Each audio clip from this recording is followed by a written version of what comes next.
Assalamualaikum warahmatullahi wabarakatuh. Perkenalkan, nama saya Rizkiatur Sa'dia dari kelas 12 IPS 2 absen 32. Di sini saya akan menjelaskan bab 2 yaitu sumber hukum Islam mutafak. Sumber hukum yang disepakati oleh para ulama. Di antaranya ada Al-Qur'an, Al-Hadis, Ijma, dan Qiyas. Yang pertama adalah Al-Qur'an. Menurut bahasa, Al-Quran berasal dari kata artinya bacaan atau yang dibaca. Sedangkan menurut istilah, Al-Quran adalah kalimullah sebagai mukjizat yang diturunkan kepada Nabi Muhammad SAW melalui malaikat Jibril. Pokok-pokok dalam Al-Quran ada 5, yaitu tauhid, kedua ibadah, ketiga janji dan ancaman, keempat jalan mencapai kebahagiaan dunia dan akhirat, dan kelima riwayat dan cerita, kisah umat terdahulu. Yang ketiga, dasar kehujanan Al-Quran dan kedudukannya sebagai sumber hukum adalah untuk wajib diamalkan semua perintahnya dan wajib meninggalkan larangannya. Yang keempat, pedoman Al-Quran dalam menetapkan hukum yaitu sesuai dengan perkembangan dan kemampuan manusia baik secara fisik maupun rohani. Al-Quran berpedoman kepada 3 hal, yaitu tidak memberatkan, meminimalisir beban, berangsur-angsur dalam menetapkan hukum.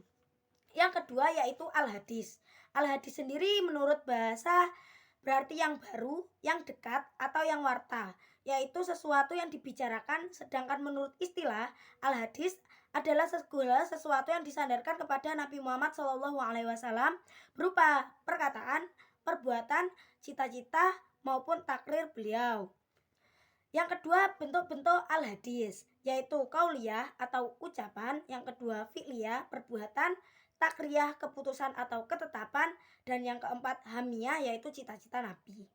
Yang ketiga, dasar kehujanan al-hadis dan kedudukannya sebagai sumber hukum adalah bahwa hadis merupakan sumber hukum Islam selain Al-Quran yang wajib diikuti dan diamalkan baik dalam bentuk perintah maupun larangannya. Hadis sebagai sumber hukum Islam dengan mengambil beberapa dalil, baik naklil maupun aklil. Dalil tersebut diantaranya, yang pertama, dalil Al-Quran, yang kedua, dalil Al-Hadis, yang ketiga, kesepakatan ulama atau ijma, yang keempat yaitu sesuai dengan petunjuk akal. Yang keempat, fungsi Al-Hadis terhadap Al-Quran antara lain, bayanut tafsir sebagai penjelas atau perinci, bayanut takrir sebagai penguat, dan bayanut tashri, menetapkan hukum suatu perkara. Yang ketiga adalah ijma. Pengertian ijma ditinjau dari segi bahasa. Kata ijma merupakan mazhar dari kata ajma'a yang berarti memutuskan dan menyepakati sesuatu. Secara istilah, ijma adalah kesepakatan atau konsekuensi seluruh mujtahid pada suatu masa tertentu sesudah wafatnya Rasul atas hukum syara untuk suatu peristiwa. Dasar kehujanan ijma dan kedudukannya sebagai sumber hukum yaitu walaupun terjadi perbedaan, namun mayoritas ulama telah sepakat sebagai sumber hukum Islam yang ketiga setelah Al-Quran dan Al-Hadis. Apabila sudah terjadi ijma, maka hukum hadis menjadi dasar beramal yang tidak boleh diingkari. Yang ketiga macam-macam dan tingkatan ijma yaitu ijma syahri dan ijma sukuti. Yang terakhir adalah kias. Pengertian kias menurut bahasa berarti menyamakan atau mengukurkan suatu dengan yang lain.